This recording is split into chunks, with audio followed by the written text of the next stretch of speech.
This gun's clear.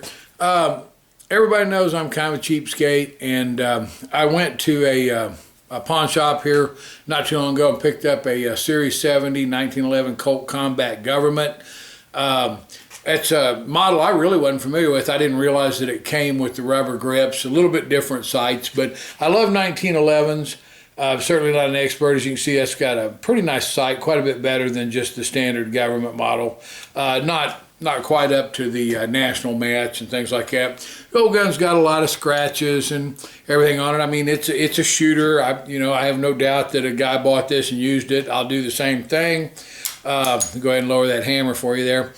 And anyway, I'm going to take this out, shoot it a little bit, and then when I get back, I've had a lot of people ask me about disassembly on some of the semi-autos, especially the 1911, some of the other stuff. So I'm actually going to field strip this. I'm not going to take the sear and the hammer out of it, but I will do just a quick takedown for you, show you kind of how you take the 1911 apart.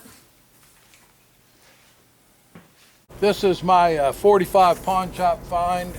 It's going to be at 10 yards offhand, just some old Remington UMC, I think it is, or maybe white box. I don't expect any, particularly great groups, but I do just want to make sure it's functional and at least combat accurate. It's got a Chip McCormick 7-round mag in it. Hopefully it'll feed okay.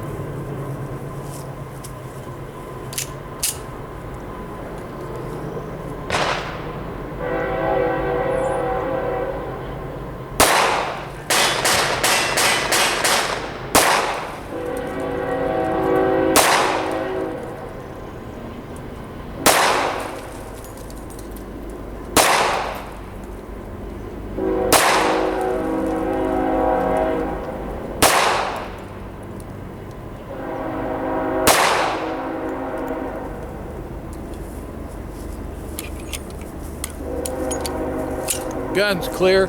That's the first time I've shot the gun. Actually, it's not a bad group. It's not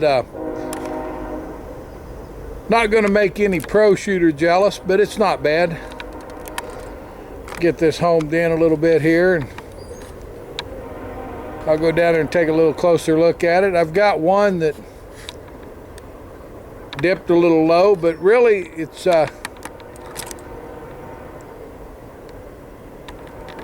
sorry there, wiggling that around. It's really not too bad a group.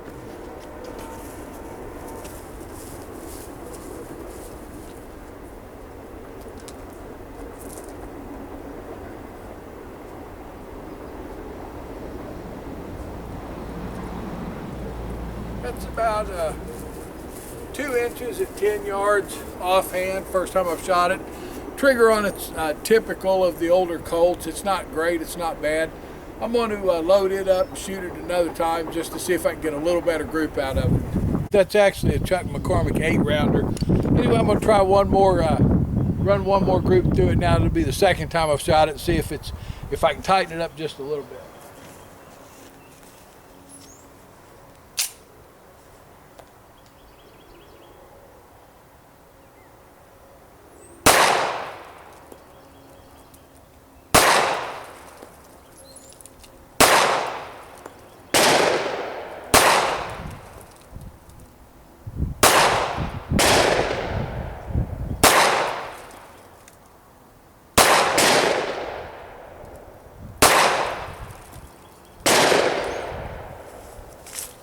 That felt a little better. I can't really see them, but I'll walk down there and take a look.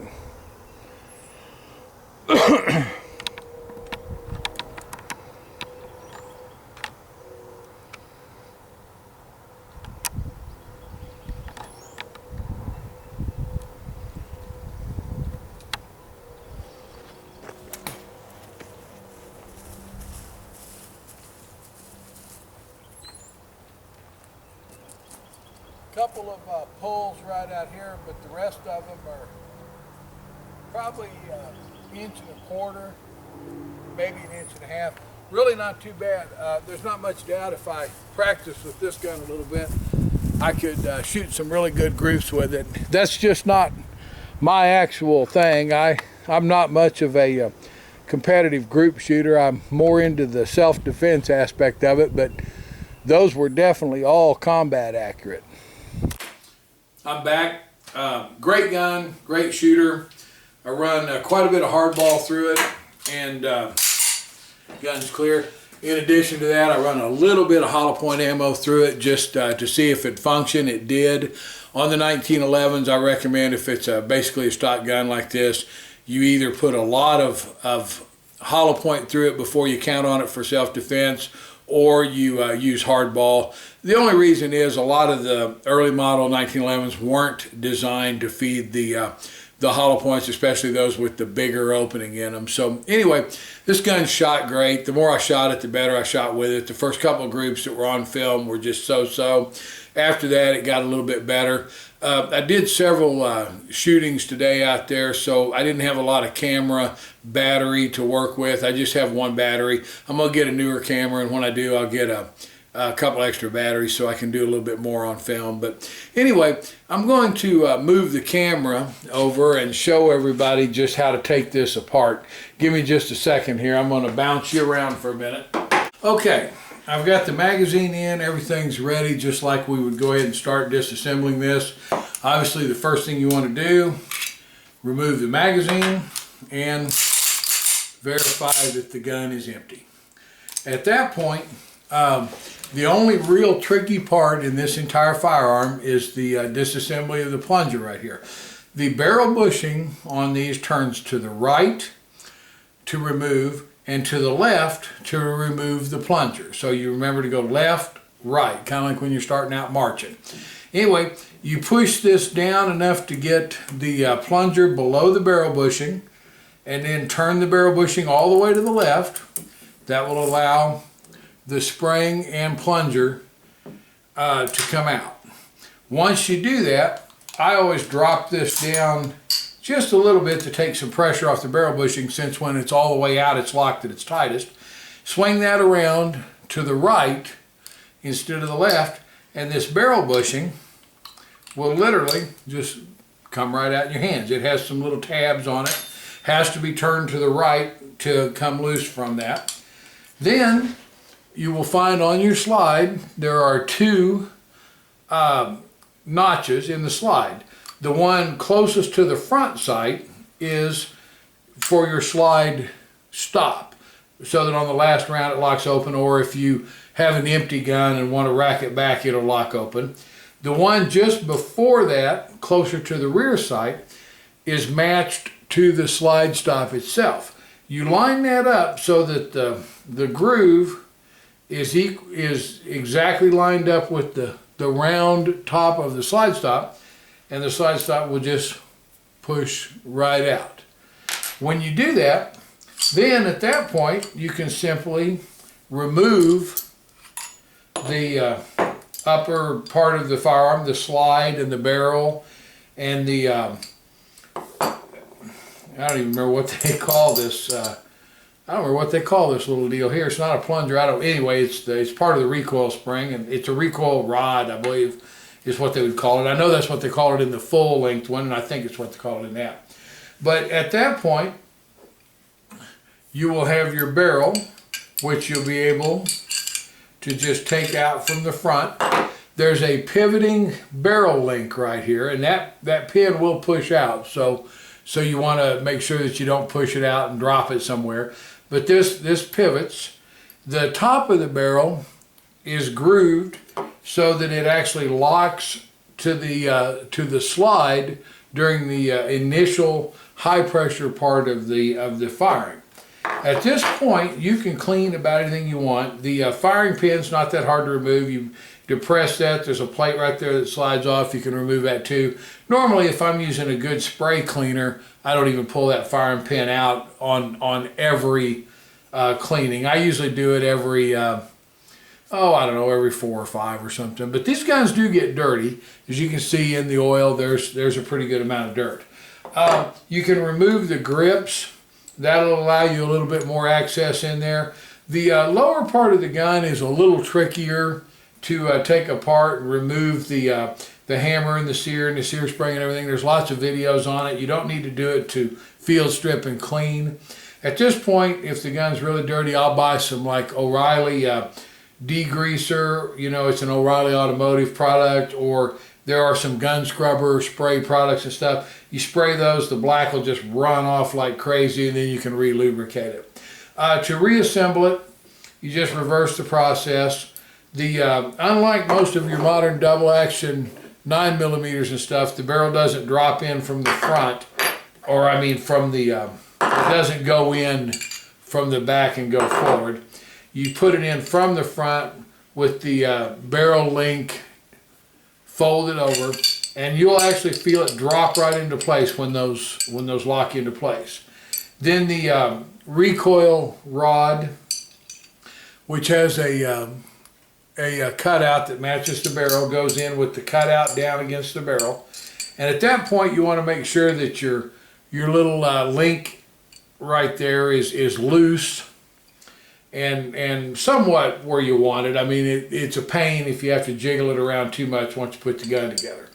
Take the gun without turning it upside down, or without turning it right side up, I mean, and line up the two pieces. And the reason I don't turn it up is so that the recoil rod doesn't just fall out.